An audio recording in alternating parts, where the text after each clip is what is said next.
Assalamualaikum warahmatullahi wabarakatuh. Innal hamdalillah nahmaduhu wa nasta'inuhu wa nastaghfiruh wa na'udzu billahi min syururi anfusina wa min sayyiati a'malina. May yahdihillahu fala mudhillalah wa may yudlilhu fala hadiyalah. Masyaallah nggih matur suwun. Allahumma salli wa sallim ala sayyidina Muhammadin Rasulillah ibnu Abdillah alladzi la nabiyya ba'dah. Qala ta'ala a'udzu billahi minasyaitonir rajim. Qalu subhanaka la ilma lana illa ma 'allamtana innaka antal alimul hakim. Wa qala a'udzu billahi minasyaitonir rajim. Yarfa'illahu alladziina amanu minkum walladzina utul ilma darajat. Wa qala nabiyyu sallallahu alaihi wasallam man salaka tariqan yaltamishu fi ilman sahalallahu lahu tariqan ila jannah. Shadaqallahu nadzim wa shadaqa nabiyul karim. Hadirin kaum muslimin, Bapak Ibu jamaah salat maghrib dan nanti isya insyaallah Masjid Raudhatul Falah yang insyaallah dirahmati, dimuliakan serta dicintai oleh Allah Ta'ala. Puji syukur kita haturkan kehadirat Allah. Mudah-mudahan seluruh rangkaian ibadah kita sekecil apapun selalu diridhoi dan diterima oleh Allah Subhanahu wa Ta'ala, dapat menghantarkan nanti saatnya kita kembali ke hadiratnya dibarengi mati dalam keadaan husnul khotimah, jauh daripada su'ul khotimah. Amin ya rabbal alamin. Kita lanjutkan hadirin taklim kita. Sebelumnya mohon maaf kemarin Jumat yang lalu tidak bisa datang. Mudah-mudahan menjadikan maklum. Kita masih di bab husnul khuluq, akhlak yang baik. Istilah yang lain akhlakul karimah atau akhlakul mahmudah. Lawannya akhlakul madmumah. Nggih, madmumah itu tercela.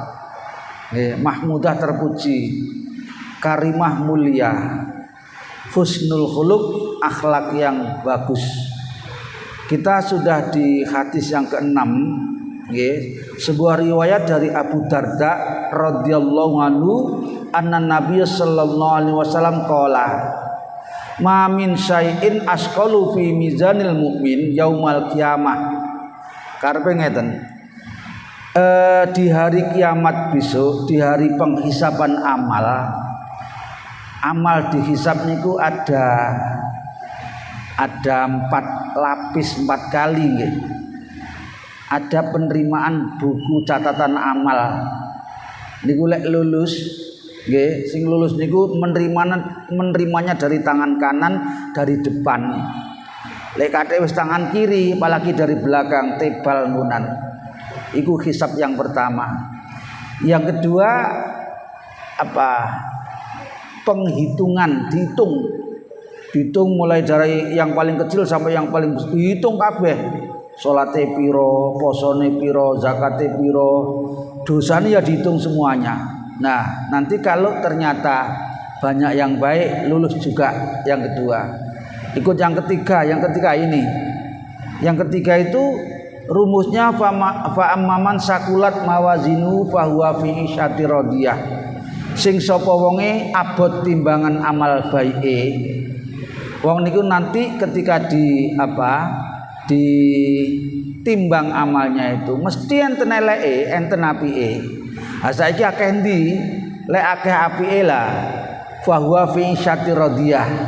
Ya, dalam kehidupan yang diridhoi, artinya dia lulus di penghisaban yang ketiga dan mendapatkan rekomendasi dari Allah masuk di surga. Nggih.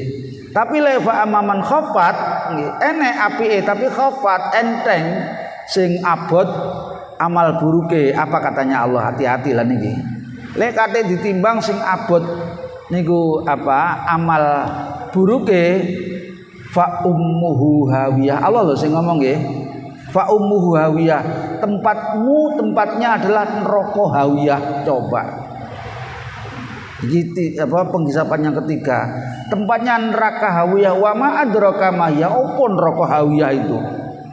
Allah sendiri yang mengatakan narun hamiyah, neraka yang amat sangat dahsyat siksanya. Nah, hadirin, ada beberapa poin amal yang manakala ditimbang nanti memberatkan amal. Kok malah cilik loh? Kok hilang? Halo tes. Kok hilang malan? Nan? Beten. Kok hilang suaranya? Cek.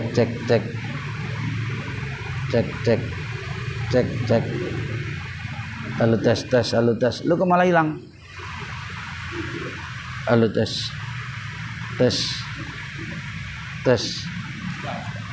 Hilang. Iki?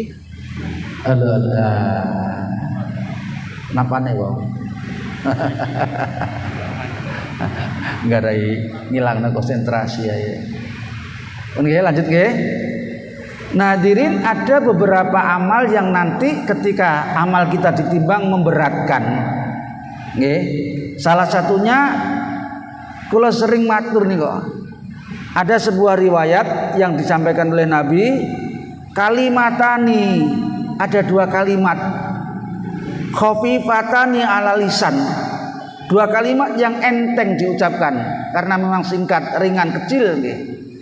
Sakilatani fil mizan, tapi nanti di pertimbangan amal memberatkan timbangan.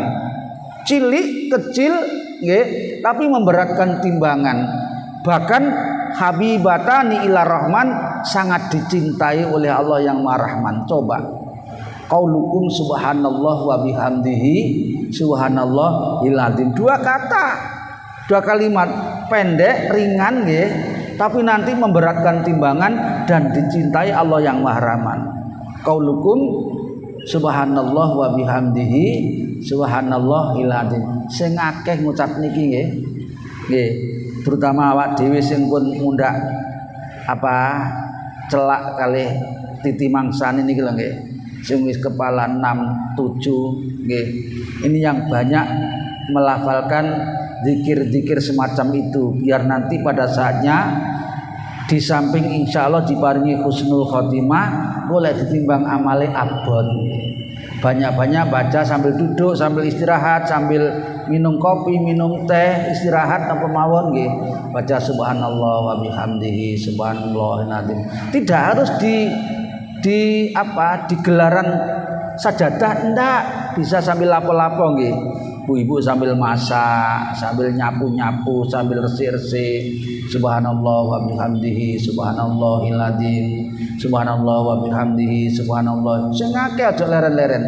Nggih. Bahkan katanya Nabi, lesan yang selalu basah, maksudnya selalu basah itu selalu untuk zikir kepada Allah Ta'ala itu nanti gampang mlebu swarga. Hadirin, ini diantaranya. Kemudian lagi termasuk nanti yang pada saat penghisapan amal itu memberatkan timbangan adalah husnil khuluq, akhlak yang mulia. Nggih. Nah, hadirin, makanya monggo ngati-ngati kita menjaga akhlak kita. Akhlak itu tidak hanya kepada sesama manusia. Justru yang paling afdol, yang paling agung, yang paling besar nilainya itu akhlak kita kepada Allah Subhanahu wa taala. Nggih, dieling-eling akhlak kita kepada Allah. Aja kate sama Allah itu ngremehno, baik tentang perintahnya nggih, sekuat tenaga gak ada udur kita laksanakan. Sekalipun hanya dengan zikir kayak tadi itu, sholat sunnah, syukur kalau bisa menambah puasa Senin Kemis, nggih. Lebih bagus kalau bisa puasa napa sing sehari puasa sehari tidak niku puasa Daud. Nah, pinter panjenengan, saya gak ngerti apa pinter ngomong tok apa sudah nglakoni, monggo lek iso dicoba dilakon. Daud abot panjenengan hadirin. Setidaknya puasa Ayyamul Bid itu di hari-hari putih, dikatakan putih itu ketika di malam hari sinarnya rembulan itu banter-bantere tanggal 13, 14, 15. Makanya lek poso setiap bulan 3 hari milih hari itu nggih. Itu hadirin minimal, nah iso minimal itu. Kenapa? Karena rumusnya di dalam agama kita ini katanya Allah man jaa bil hasanatin falahu isru amsalihha. Sing sapa wong nglakoni satu nggih, situk tok kaya panjenengan niki wae salat maghrib, satu kali salat maghrib catetane 10 hadirin. Dihitung kaya nglakoni salat 10 salat maghrib. Niku lek ten mriki. Lek ten Madinah seje melih, ten Mekah seje melih. Nggih. Awalane lek di dhuwit nggih ditabung celengi. Ojo kemudian rekreasi nang gone negara-negarane wong nggih. Sana ke Mekah, ke Madinah. Salat satu kali wis kaya 1000 kali nek gone Madinah, nek gone Mekah kaya 10.000 kali.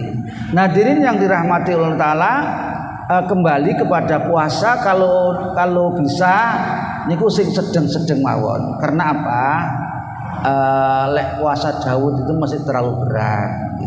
Saya juga belajar hadirin, belajar kalau hari Senin sama hari Kamis niku bagus munan seminggu 2 kali. Paling tidak kayak wau tadi puasa Ayyamul Bid 3 hari setiap bulan, bulan apa? Bulan maksudnya bulan Komariah, bukan Januari, Februari, Maret, bukan, tapi apa Muharram, Safar dan seterusnya itu setiap bulan 3 hari, kalau bisa di tanggal 13, 14, 15. Luar biasa lek panjenengan poso 3 dina niku panjenengan kaya setiap bulan puasa. Niku lek poso Ayyamul Bid, lan nek poso Senin Kamis lebih hebat lagi. Nggih. Ini akhlak kita kepada Allah Taala. Kemudian yang lebih berat lagi adalah meninggalkan apa saja yang dilarang oleh Allah Taala. Ini akhlak kita kepada Allah, nggih. Meninggalkan yang apa, yang lago, yang sia-sia, yang tidak ada gunanya, apalagi yang bernilai maksiat harus dijauhkan. Ini akhlak kita yang harus kita utamakan, akhlak kita kepada Allah Subhanahu wa taala. Dan akhlak kepada sesama manusia, yaitu kepada Rasulullah, kita juga laksanakan perintahnya, sunnahnya, tuntunannya, dan akhlak yang lebih mulia juga kepada kedua orang tua kita serta kepada orang-orang yang lain. Demikian pula akhlak kepada sesama makhluk, baik itu tumbuh-tumbuhan maupun binatang-binatang. Panjenengan tidak dilarang menyembelih, membunuh pun tidak dilarang. Ada binatang-binatang yang disuruh dibunuh memang, seperti apa? Seperti tikus, ular yang membahayakan itu kalajengking, kemudian anjing gila itu diperintahkan dibunuh. Perintahnya dibunuh, tidak boleh disiksa, nyiksa ra oleh. Ada yang perlu di monggo nggih, silakan. Waalaikumsalam warahmatullahi wabarakatuh. Jadi yang pertama Ustaz menjelaskan neraka itu ada berapa tingkatan? Ada neraka tadi yang disebutkan tadi hawiyah. Ya. Ya. Maksud saya ada berapa tingkatan? Rasulnya ada. Ya. Nggih.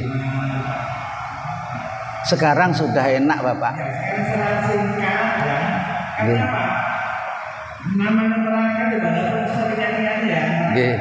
Yang mau dijelaskan misalnya yang paling berapa? Hadis atau yang dilakukan bahwa ada neraka yang paling bawah sendiri, nanti haliah, akor itu dijelaskan tingkatannya. Lek iso nggih ada 7, Pak. Lek iso kabeh ojo. Nun wis roh jenenge tok ae. Ada neraka lazo, ada hutoma, ada hawiyah, ada jahanam. Sekarang gampang, klik di YouTube metu kabeh munan. Nggih, gampang opo ae di situ sudah keluar semua. Lain dari dulu, kalau dulu kita kalau belajar harus mencari kitabnya atau ketemu kiainya. Sekarang kita di rumah dengan buka YouTube itu klik metu kabeh. Demikian pula surga. Nah, semua itu punya punya apa ngarane nggih, nggon masing-masing. Sakor itu tempatnya orang yang tidak melaksanakan sholat atau yang sholatnya jelek. Nggih, sakor namanya. Nggih. Disebutkan di dalam Al-Qur'an fawailul lil musallin, coba. Wis sholat celaka. Sholat tapi celaka, kenapa? Karena alladzina hum an sholatihim sahun. Sholatnya tidak tenanan, sholatnya tidak sambung dengan Allah Ta'ala, sholatnya tidak memenuhi syarat rukun. Ini hati-hati, semuanya ada tempatnya masing-masing. Orang yang berat timbangan amal buruknya, tempatnya tadi itu neraka hawiyah namanya. Ngaten nggih? Nggih. Mpun nanten malih. Ya, nggih monggo Pak Haji Sari nggih. Kalau lagi disandang masalah akhlak kepada Allah, antara lain menyebutkan dahulu zaman dahulu kalau di desa itu tidak berani mengatakan kata Allah, tapi firman Allah. Pada Nabi juga sudah Nabi. Sekarang ini Allah begini kata Allah, apa itu tidak merelakan. Jadi sebutannya itu belum.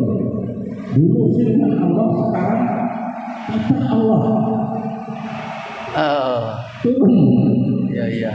Allah berkata dalam Al-Quran, begitu katanya sekarang. Ya. Nggih. Ya, bahasa nggih. Memang kita harus menempatkan bahasa kalau dengan sesama kita berkata. Nggih. Si A baru saja berkata, masa Allah juga dikatakan berkata. Nggih. Jadi kita muliakan bagian daripada akhlak kita kepada Allah Subhanahu wa taala. Qala bahasa Arabnya sama. Satu qala. Kalau sedang atau akan yakulu, karena di Arab tidak ada kromo, semuanya ya berkata, Masya Allah Ta'ala ya berkata. Cuma karena kita orang yang punya budaya, orang yang punya unggah-ungguh, punya aturan-aturan, jadi dibedakan siapa yang berkata itu. Kalau yang berkata Allah kita bahasakan dengan yang lebih halus dan lebih mulia. Wallahu a'lamu bishawab. Ngerti nggih? Pokoknya kita berupaya untuk bagaimana ada memang Bapak nggih, para sufi, para ahli makrifat itu kalau duduk baik duduk biasa, lebih-lebih ketika zikir atau wirid, lebih lagi kalau berdoa atau baca Al-Qur'an, ini gak berani menyelonjorkan kakinya. Ya, ini juga upaya mereka dalam rangka berakhlakul karimah kepada Allah Subhanahu wa taala. Memang semuanya harus kita upayakan sesuai dengan kemampuan kita. Tapi menurut saya yang paling utama itu adalah menjalankan apa yang diperintahkannya dan menjauhi segala macam apa yang dilarangnya. Ini akhlak yang nilainya tinggi. Yang paling tidak disukai oleh Allah taala manakala Allah disekutukan. Menyekutukan Allah bagian daripada larangan, dan itu merupakan larangan yang terbesar.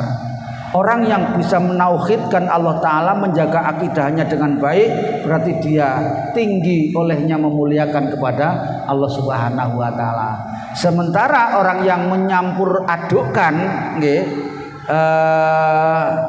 yo nyembah Allah, yang mengatakan Allah itu Tuhan, tapi juga bertuhan kepada selain Allah. Kadang-kadang Yusuf nyebar napa Pak kembang nang perapatan. Coba ya apa ngoten niku. Ini bagian daripada syirik menyekutukan Allah Subhanahu wa taala. Ngoten nggih? Wallahu a'lamu bishawab. Baik, kita kembali masih kepada akhlak yang baik, khususnya akhlak kepada Allah taala. Bahkan tadi sudah saya singgung akhlak kepada sesama makhluk ciptaan Allah Subhanahu wa taala. Kepada binatang-binatang pun yang boleh kita bunuh atau bahkan kita menyembelih, kita tidak dilarang, tetapi tidak boleh menyakiti atau menyiksanya. Wa innallaha yubghitul fahisal badhi. Allah itu sangat membenci kepada ucapan-ucapan atau perkataan-perkataan yang kotor. Nggih. Jadi apa saja bentuk kalimatnya yang tidak pantas, yang kotor, apalagi yang keji, ini amat sangat dibenci oleh Allah Subhanahu wa taala, dan itu merupakan bagian akhlakul madhmumah, akhlak yang tercela kepada Allah Subhanahu wa taala. Wallahu a'lamu bishawab. Baik, kita lanjutkan. Selantek waktu niki. Yang ketujuh, wa an Abi Hurairah radhiyallahu anhu qala suila Rasulillah sallallahu alaihi wasallam an aksari ma yudkhilul jannata yudkhilun nasa al jannata. Satu ketika Nabi sallallahu alaihi wasallam ditanya oleh sahabat tentang golongan atau manusia yang paling banyak yang masuk ke dalam surga. Sopoi Rasul, orang yang paling banyak yang masuk ke dalam surga itu? Beliau menjawab qala taqwallah wa husnul khuluq. Nanti ada rincian lebih lanjut lagi di riwayat yang lain.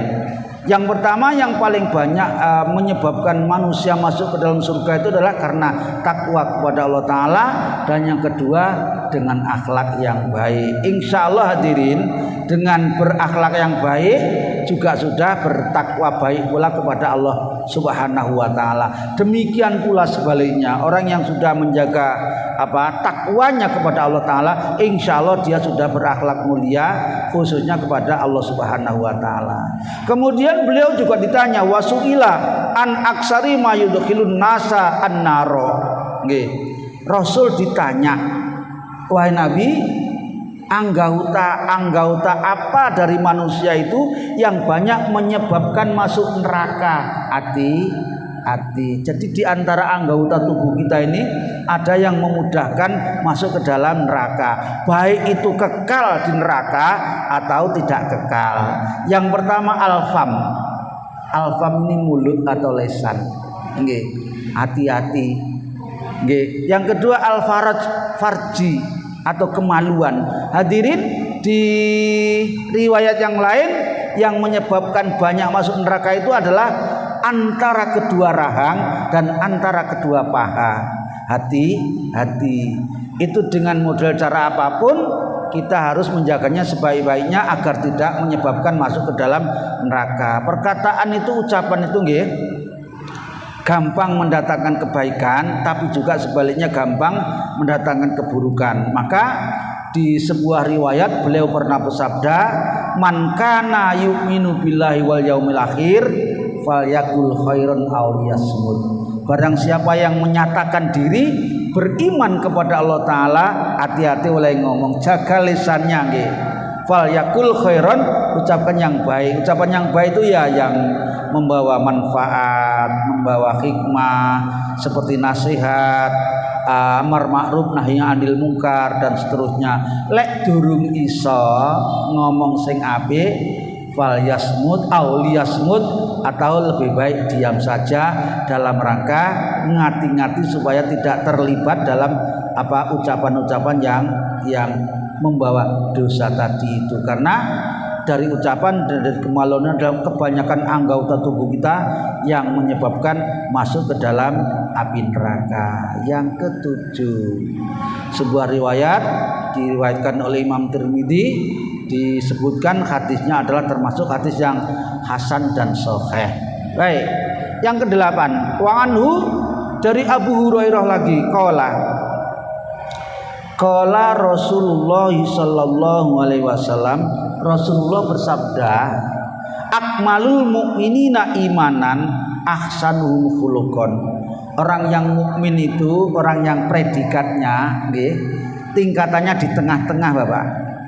Yang paling rendah adalah muslim. Orang yang baru Islam itu di tingkatan yang paling rendah, tapi sudah pasrah nggih.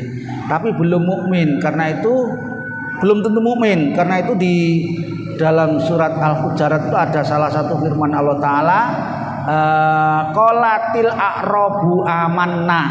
Allah yang bilang, ada Muhammad, orang Arabi yang bilang aku telah mukmin, telah beriman. Ini orang Arabi yang bilang. Maka langsung Allah menurunkan ayat itu, nggih, kul nggih, katakan Muhammad kepada orang Arab itu, lam tu'minu, kamu belum beriman, belum mukmin, tapi qulu aslamna, katakanlah aku baru Islam. Kenapa?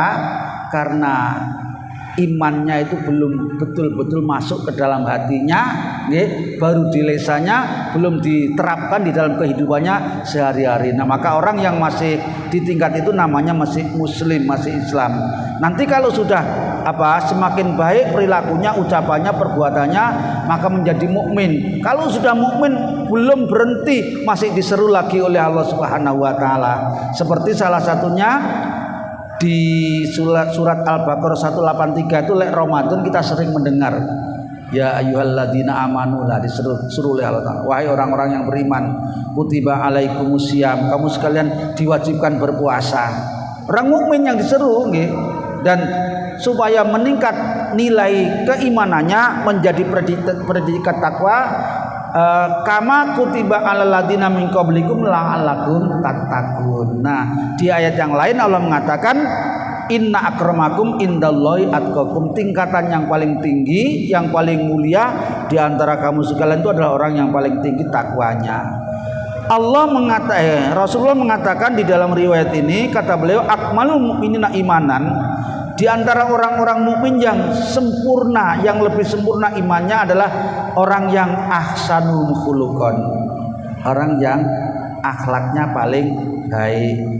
Kembali baik akhlak kepada Allah Ta'ala, kepada sesama manusia maupun kepada sesama alam semesta. Wa khiyarukum, dan terpilihnya di antara kamu sekalian, artinya yang paling baik adalah khiyarukum linisaihim, baiknya kamu sekalian kepada para istri-istrinya.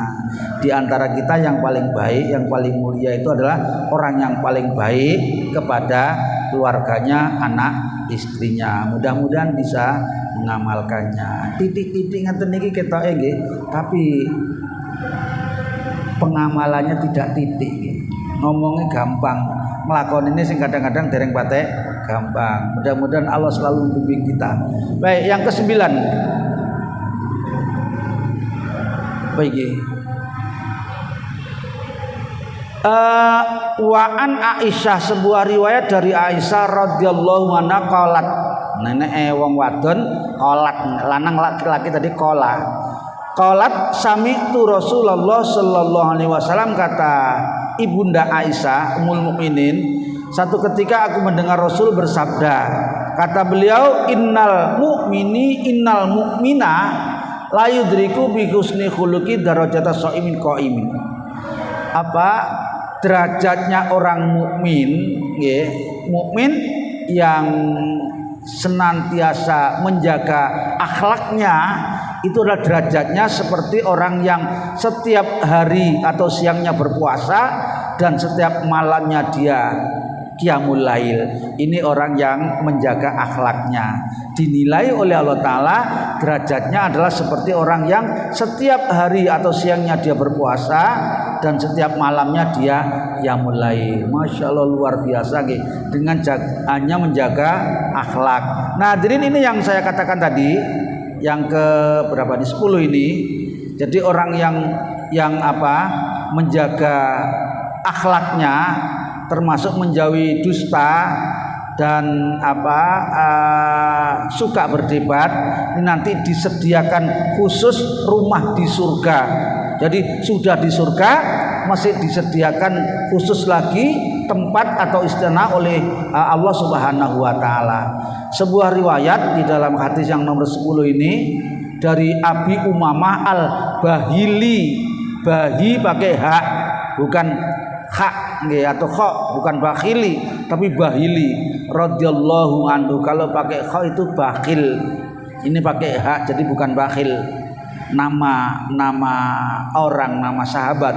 Qala Rasulullah sallallahu alaihi wasallam, ana, kata Nabi bersabda suatu ketika beliau bersabda, ana zaimun, saya sanggup menjamin, kata Nabi, dijamin oleh Nabi, bibaitin, dengan memberikan rumah fi ribatil jannati, di bagian bawah dari surga. Sudah di surga tapi ada bagiannya tertentu, ini di bagian bawah. Bagian bawah liman tarokal miro'a, yaitu bagi orang yang yang tidak suka melakukan perdebatan, tidak suka berhujah, tidak suka engkel-engkelan, sekalipun dia dalam keadaan benar, tapi dia suka menghormati kepada yang lain, menjauhi dari perdebatan. Orang yang menjauhi dari perbuatan debat oleh Rasul dijamin nanti dibangunkan istana di bagian bawah daripada surganya Allah Subhanahu wa taala. Wis ning swarga sik disediakan istana khusus. Nah sekarang wa in kana muhiqqan, debatnya tadi sekalipun dia dalam keadaan benar, ini lek iso jangan dilakukan. Kemudian yang kedua, wabi baitin, beliau juga menjamin sebuah rumah fi wasatil jannati, coba dijamin dibuatkan istana di tengah-tengah surga, di tengah-tengah surga, juga dalam rangka menjaga akhlak siapa? Liman tarokal kadziba, orang yang selalu menghindari atau menjauhi al-kadzib. Al-kadzib itu dusta, bohong atau goroh. Lek Surabaya napa istilahnya bujuk, jadi dijauhi. Ini kata beliau wa in kana mazian, sekalipun gorohnya itu hanya bercanda, guyonan, tapi goroh itu kalau bisa selalu menghindarinya, jaminannya adalah dibangunkan istana di tengah-tengah surga. Hadirin, kadang-kadang di era seperti ini, akhir zaman ini, orang sulit menjauhi kebohongan. Kadang-kadang teleponnya berdering, anaknya disuruh ngangkat, diangkat teleponnya, bilang kalau cari ayah atau ibu, bilang ayah ndak ada, padahal ada. Ini sudah bohong yang tidak terasa, yang kadang-kadang sering dilakukan. Begitu satu ketika masuk ke kantor, ternyata masuknya telat, ditanya oleh atasnya, kemana kok sampai saat gini, macet pak, jalannya luar biasa, padahal gak macet. Macet itu bohong napa goroh? Dan hati-hati, guyon mawon nek iso dijauhi, goroh guyon, guyon tapi goroh. Inilah iso menjauhi, dijamin oleh beliau sebuah istana di tengah-tengahnya surga. Masya Allah. Yang ketiga, wabi baitin, dan dijamin pula oleh Nabi sebuah rumah fi a'lal jannati, di atasnya swarga, di atas surga bagian atas. Surga bagian atas jamin sebuah istana liman hasunal khuluquhu, orang yang selalu menjaga akhlak baiknya. Mudah-mudahan hadirin kita bisa memenuhi ketiga-tiganya, suka menjauhi debat, suka menjauhi dusta, dan selalu menjaga akhlak yang mulia atau akhlakul karimah. Mudah-mudahan bisa mengamalkannya. Ngaten nggih? Enten yang perlu didiskusikan lagi. Mudah-mudahan ndak waktune mepet soalnya. Tapi masih ada ya waktunya. Baik, kita lanjutkan kalau gitu. Gitu. 11. Ini juga perlu diperhatikan supaya kita nanti di hari kiamat bisa dekat, bahkan dicintai oleh Rasulullah. Ini riwayatnya. An Jabirin radhiyallahu anhu, sebuah riwayat dari sahabat Jabir, anna Rasulullah sallallahu alaihi wasallam qala, kata sahabat Jabir, Rasul suatu ketika bersabda, inna min ahabbakum ilayya wa aqrabikum minni majlisan yaumal qiyamah, akhasinukum akhlakon. Kata beliau, orang yang paling dekat dengan aku nanti dan paling tak sukai, monggo diperhatikan, diamalkan. Orang yang nanti di hari kiamat paling dekat dengan Nabi dan paling disukai atau dicintai oleh Nabi di hari kiamat adalah ahasinukum akhlakon, orang yang paling baik akhlaknya. Semakin baik akhlaknya, semakin dicintai oleh Nabi, dan nanti tempatnya di hari kiamat dekat sekali dengan Rasulullah Shallallahu Alaihi Wasallam.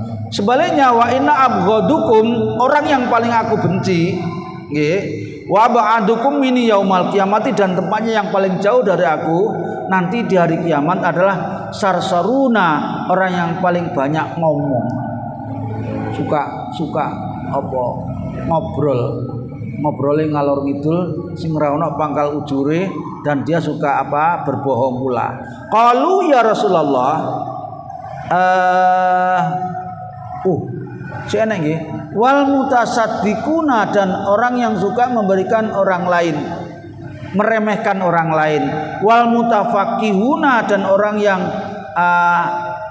kalau berbicara itu suka angkuh sifatnya. Jadi tiga ini yang paling dibenci Nabi, dan nanti tempatnya sangat jauh dari Nabi, yaitu orang yang paling banyak ngomongnya, orang yang meremehkan orang lain, dan orang yang ketika berbicara dia angkuh sifatnya.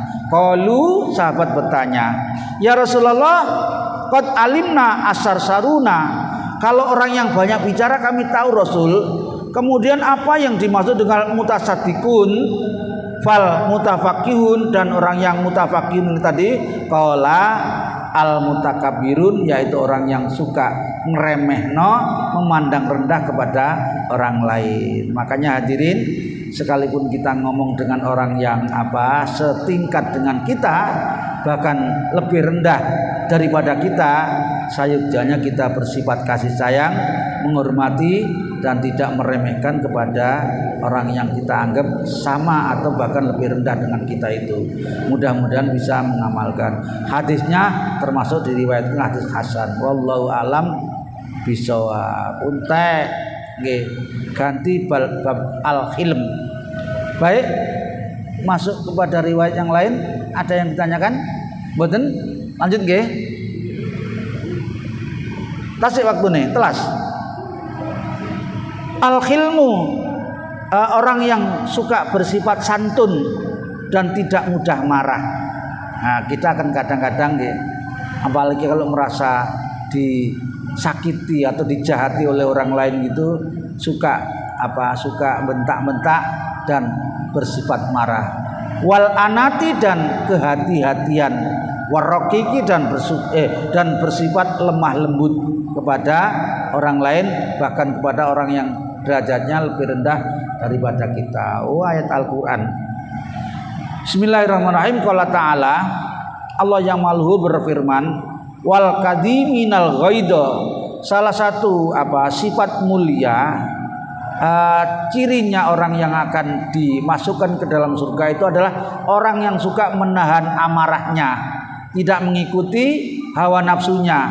Di riwayat yang lain Rasul pernah menyabdakan, kata beliau, al-kayyisu man dana nafsahu, orang yang cerdas itu adalah orang yang pandai menundukkan hawa nafsunya, tidak mudah mengikuti hawa nafsunya. Kemudian orang yang banyak ingat matinya, serta orang yang banyak mencari berbuat amal untuk sesudah matinya. Kemudian termasuk tanda ini tadi lagi, wal afina aninas, orang yang suka memberikan maaf kepada orang lain.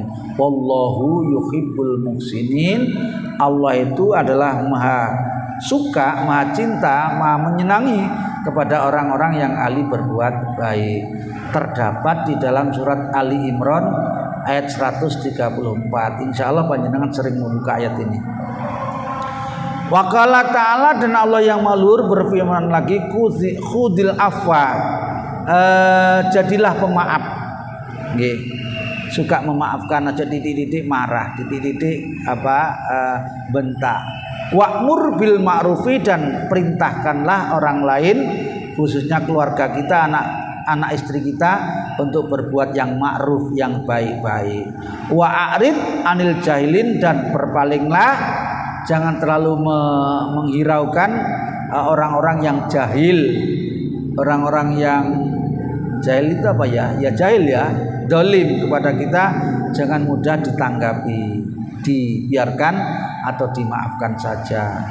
Al-A'raf 199. Wa qala ta'ala, dan Allah yang maluhur ini banyak, di dalam surat Fusilat 34-35 Allah Ta'ala berfirman, katanya Allah, wala tastawil hasanatu walas sayyi'at. Jelas yang baik itu tidak akan sama dengan yang buruk-buruk. Idfa billati hiya ahsan. Tolaklah orang yang berbuat jahat, berbuat buruk atau dolim kepada kita dengan cara yang baik pula. Fa idzal ladzi bainaka wa bainahu adawatun kana waliyun hamim wa ma yulaqaha illal ladzina sabaru wa ma yulaqaha illa dzu haddin adim. Ketika ada orang yang memandang rendah kepada kamu sekalian, kemudian orang yang setia tetapi di dalam hatinya kadang-kadang melakukan sesuatu yang tidak kita sukai, tidak kita senangi, kita tidak ridhoi, itu jangan dihiraukan, tetapi lakukanlah sesuatu perbuatan yang mendatangkan sifat-sifat yang mulia termasuk kesabaran. Wa ma yulaqqaha illa dzu haddin adim, dan yang demikian itu adalah merupakan anugerah dari Allah Ta'ala yang sangat agung nilainya. Wa qala ta'ala, dan Allah yang maha luhur berfirman, walaman sabara wa ghafara inna dzalika lamin asmil umur. Orang yang suka memberikan maaf dan selalu bersifat sabar itu adalah bagian daripada perbuatan yang amat sangat luhur nilainya serta mulia. Luntek nggih, karena waktunya sudah habis. Kita belum jadi masuk kepada riwayat-riwayatnya tentang al-hilmu ini tadi. Mudah-mudahan sifat jujur tadi itu bisa kita laksanakan, kita amalkan, dan kita dimasukkan di golongan ahli surga oleh Allah Subhanahu wa taala. Demikian, mudah-mudahan dibarengi hidayah Allah Ta'ala. Mohon maaf manakala ada yang kurang berkenan. Kita akhiri, subhanakallahumma wa bihamdika asyhadu an la ilaha illa anta astaghfiruka wa atubu ilaik. Wal afu minkum. Wassalamualaikum warahmatullahi wabarakatuh.